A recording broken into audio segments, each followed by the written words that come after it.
नमस्कार। आज हम एक बहुत ही दिलचस्प कहानी पर बात करने वाले हैं।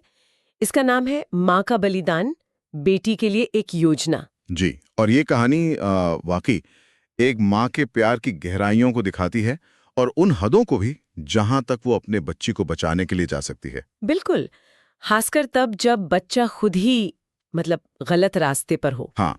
तो कहानी के केंद्र में है केट। एक महिला है जो अपनी दोस्त की मौत के सदमे से गुजर रही है और अकेले ही अपना घोड़ों का फार्म संभाल रही है। और वो भी आर्थिक तंगी में। हम्म। उसके पास बहुत सारे घोड़े थे, वो घुड़सवारी सिखाती थी पहले। हाँ, लेकिन दोस्त की मौत के बाद वो सब बंद हो गया। अब फार्म की मरम्मत करनी है, उसके लिए चाहिए $9,000। और पैसे हैं नहीं। बिल्कुल नहीं।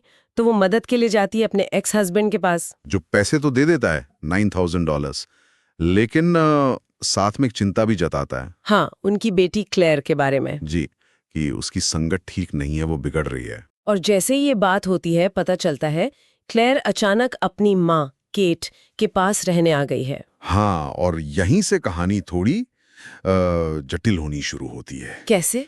केट को पता चलता है कि क्लेयर सिर्फ रहने नहीं आई, वो अपने साथ मुसीबत लाई है। ओह, क्या मुसीबत? उसने किसी ड्रग डीलर का माल, मतलब ड्रग्स, चुरा लिए हैं और अब वो डीलर उसके पीछे पड़ा है। उसकी जान खतरे में है। बाप रे, ये तो बहुत सीरियस बात है। बहुत ज्यादा।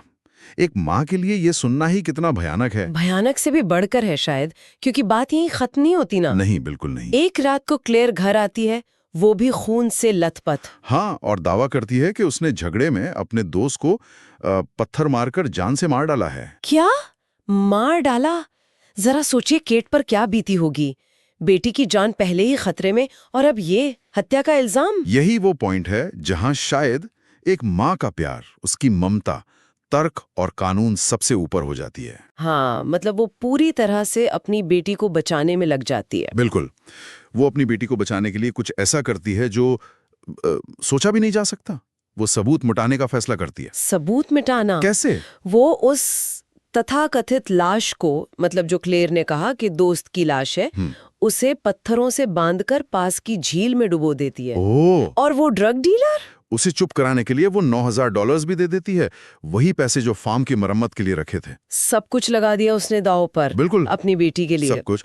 लेकिन कहानी का असली ट्विस्ट अब आने वाला था। हाँ, क्योंकि कुछ दिनों बाद क्लेयर फिर गायब हो जाती है और जब केट उसे ढूंढती है तो क्या पता चलता है? उससे पता चलता है कि क्लेयर का वो दोस्त जिंदा है। जिंदा है। तो फिर वो खून, वो कहानी सब झूठ। एक नाटक का।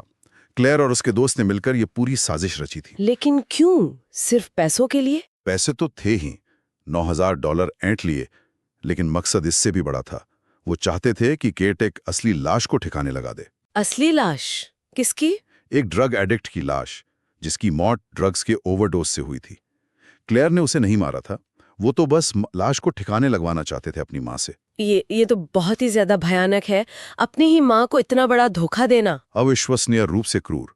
लेकिन केट यहाँ टूटती नहीं है। नहीं, बिल्कुल नहीं। बल्कि जब वही ड्रग डीलर जिसको पैसे दिए थे, वो केट को ब्लैकमेल करने की कोशिश करता है, तब हम केट का एक बिल्कुल अलग रूप देखते हैं। अब वो सिर्फ माँ नहीं है, वो हिसाब बराबर करने वाली है। हाँ, वो एक जवाबी चाल चलती है। बिल्कुल। वो चुपके से झील से वो लाश निकलवाती है, ड्रग एडिक्ट वाली लाश। और फिर उसे अपने फार्म के एक शेड में रखती है। घोड़ों को तो पहले ही सुरक्षित हटा दिया था उसने। और शेड में आग लगा देती है। आग लगा देती है? और ये सब ऐसे दिखाती है जैसे डीलर में किया हो। हाँ, पूरी प्लानिंग के साथ। उसने पहले ही इंतजाम किया था कि एक गवाह उस ड्रग डीलर को फार्म पर काम करते हुए देख ले। अच्छा। ताकि जब जली हुई लाश मिले तो शख्स सीधा डीलर पर जाए। एग्जैक्टली। केट ने जानबूझकर सारे सबूत डीलर के खिलाफ प्लांट कर दिए। पुलिस को गवाह मिला, बाकी सबूत मिले। और डीलर गिरफ्तार हो गया, आगजनी और हत्या के आरोप में। हाँ, और केट और क्लेयर वो साफ बच निकली। और केट को बीमा के पैसे भी मिल गए फार्म दोबारा बनाने के लिए। उसने पूरी बाजी ही पलट दी। बिल्कुल। उसने स्थिति को पूरी तरह अपने काबू में कर लिया। कहानी के आखिर में क्लेयर घर लौटती है रोती हुई, कहती है कि वो शर्मिंदा है। पर सवाल ये उठता है कि क्या ये पछतावा असली है? हाँ, यही सवाल मेरे मन में भी आया। क्या ये भी उसकी कोई चाल है? कह नहीं सकते। और ये कहानी हमें सोचने पर मजबूर करती है। एक माँ का बलिदान कहाँ तक जाना चाहिए? क्या ये जो बिना शर्त सुरक्षा होती है, हर गलती पर पर्दा डालना। हाँ, क्या वो कभी कभी बच्चे के लिए नुकसानदेह नहीं हो जाता? केट ने क्लेयर को कानून से तो बचा लिया। लेकिन क्या उसने उसे जिंदगी का कोई सबक सीखने दिया या सीखने से रोक दिया? बिल्कुल। ये कहानी माता पिता के प्यार की जटिलताओं पर, उसके अनपेक्षित परिणामों पर एक गहरा सवाल छोड़ जाती है। हाँ, कि बचाने और बिगाड़ने के बीच की वो महीन रेखा, बिल्कुल। वो कितनी धुंधली हो सकती है। सच में सोचने वाली बात है।